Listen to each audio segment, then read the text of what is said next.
Did you guys decide a name yet for the show? What? Did you Stevie, decide a name? did you not watch the first episode? No. I watched the part where I was in, and I was like, Okay, well, you're not going to be in this episode then. Pictures of everything and send this to Rude. Andy. You're not going to be in it, so you watch it. And Alright, I'll watch right now. I'm on the phone. They also sent invoice. I don't have a smartphone now. This is what you need. So I consider What's the show name now? It's called NASHTY RIDEZ. Yeah, I'm putting in my 2 weeks.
Dang, it's got a lot of speakers in it.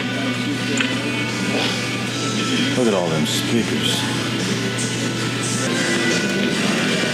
So I'm going to ask you, what should I say?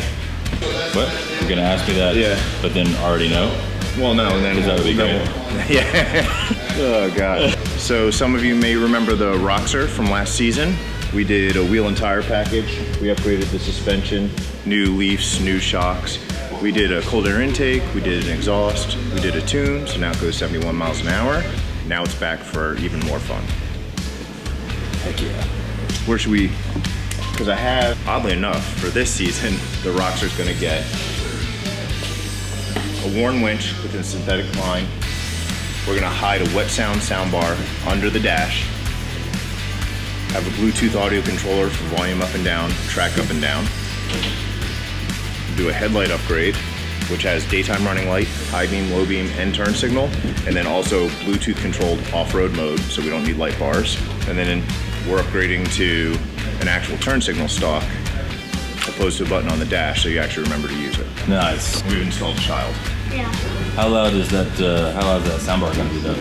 That soundbar is designed for people who listen to it about 75 feet away while a boat's going through the water. So it should be plenty loud in here. The whole idea is to actually hide it under the dash. Come on over here. Oh, that's embarrassing. Yeah, it's terrible. Up under the dash. Oh, wow. That's high tech. Ideally, it'll be almost invisible by the time we're done with it. Mids, tweeters, and built-in power. So we don't have to hide an amplifier anywhere. We just gotta run this. Dang, does it already have a radio in it? Or No. is it Bluetooth directly to that speaker? Bluetooth directly. So, yep, no radio, no AM, FM. He'll do everything from his phone. But to keep him so he doesn't have to be touching his phone while he's driving down the road, giving him a volume knob, track up and down. Keep him legal. Heck yeah. Oh, and when I gave the gentleman the option to pick out his winch, I asked, do you want a side-by-side winch, like 3,500 pound, or do you want an 8,000 pound winch so you can pull Jeeps and whatever full-size trucks out? He said, of course, let's go with the 8,000 pound worn. Nice. Do you think he likes the Vols? I don't know. Yeah, we should ask him. It's a mystery.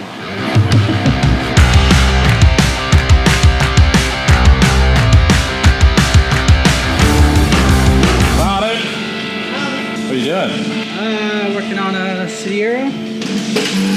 You wrapping it? No, we just redid a new grill, repainted the emblems, tow hooks are at powder coat, exhaust tips are at powder coat.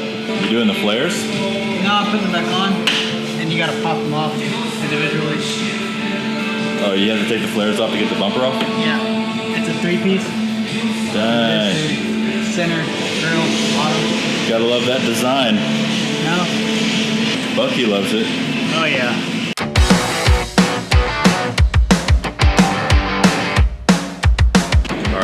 I feel like we're very close for this segment. So with this being the last year, the Toyota Land Cruiser 2021, we're seeing a lot of these come in.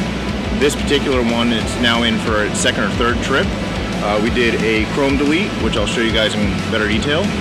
We did a 30-inch light bar in the grill from Baja Design, activated by the high beams. And we also installed power swing down steps that were shipped in from Australia, but we put our own little touch on them. The power swing down steps, they're not available in the US through any of the manufacturers.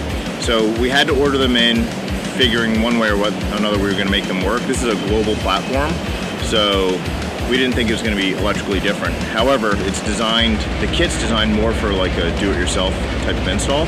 So they use magnet closure. So you have a magnet on the door, magnet on the body. When the door opens, it waits a certain amount of time and then drops the step down.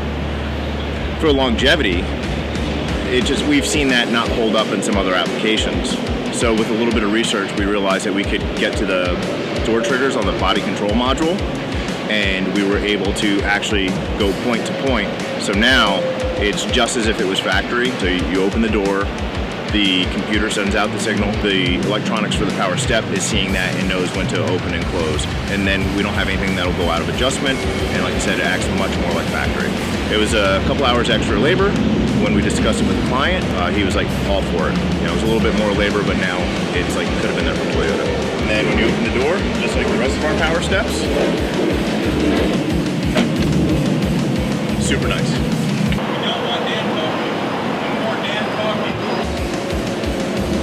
So that's the Red Arc Tow Pro Elite, nice low profile trailer brake controller. It's a company from Australia. Works great in applications where you don't want to see that big box hanging under the dash.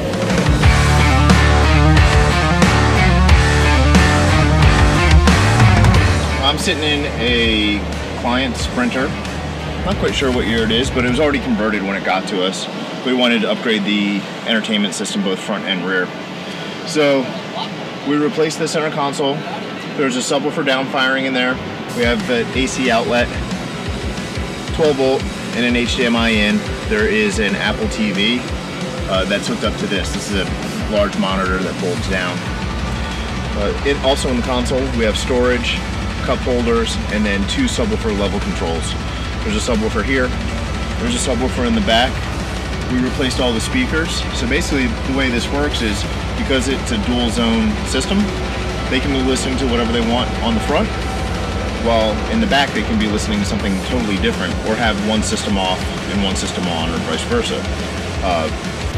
The amplifiers are hidden under the seat, under Sprinter seats. There's nice big platforms where we have room to hide a wide variety of electronics. So for this one, we have two DMOR 5-channel amplifiers, as well as the inverter and the Apple TV.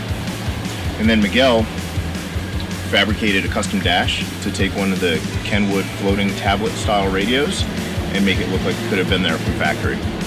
So that's definitely worth a look. And then on the outside, we did a couple lighting upgrades. We did a set of Baja Design forward-facing lights, and then lights that are kind of pointed off to the side. The lights that are pointed off to the side are triggered by turn signal. So put your left-hand signal on, you get a light, kind of like in older Cadillacs, where it lights up the side of the road, so you get an idea. So if you're trying to find a driveway or whatever. We take it one step further. When you kick on the high beams, the forward-facing lights and the side shooters go on to give you the best amount of visibility. So we had to use a mixture of little logic adapters and actually a video interface for turn signal cameras to make it so that those lights would go on only with turn signal. And then we added the high beam feature. So not, you know, this application's not off the shelf, but it's what the customer wanted. So we just had to figure out how to do it. Custom. I'm going on lunch. You guys want anything? Is the price for 300 though? No, because I had to modify the machine. Because remember how I was saying, so I finally was able to like knock off all that stuff that was on it, that was built up on it, grind it down, and then I had to modify one of the pins, and now it's all working. So I tested one of the wheels, works great. The price for 300 wheels? Yes, okay. I tested one of those, works great, and then I was just like, I was gonna go to lunch before that, but I was like, let me test this out, works. Now I was gonna go to lunch. Okay. Is the Audi done? Yes. And I was able to You got it under the whatever it was, 0.06. We got it to inspec. It was at 0.037. Got it down to 0.018. Damn, that wheel They is said strong. 0.0. The machine gives you a guesstimate of what they think it's going to be, but it's never right. Stevie's better than the machine is what he's saying. I'm not better than the machine. He is the machine. Thank you. Did you get that done? The balancing and all the wheels and stuff like that. 15-minute job. Yeah. Well, I had to How long have we been open? I had to rotate the tires too on that. Dude, just roasting. 5 hours we've been here. Jesus. How many years have we been open here? 10 years here? We need some updated machines. It's a lot of time to know that what we've done today should take a lot less than 5 hours. Is what I'm saying. I know. But there were some factors that weren't, accounted for, like fixing the machines, which I did. Now they work great. Everything's great. User error? No, definitely not user error. It was machine error. Technician inefficiency? No, not at all. Definitely machines. Listen, I quit. First nasty rides. Now this, I gotta go.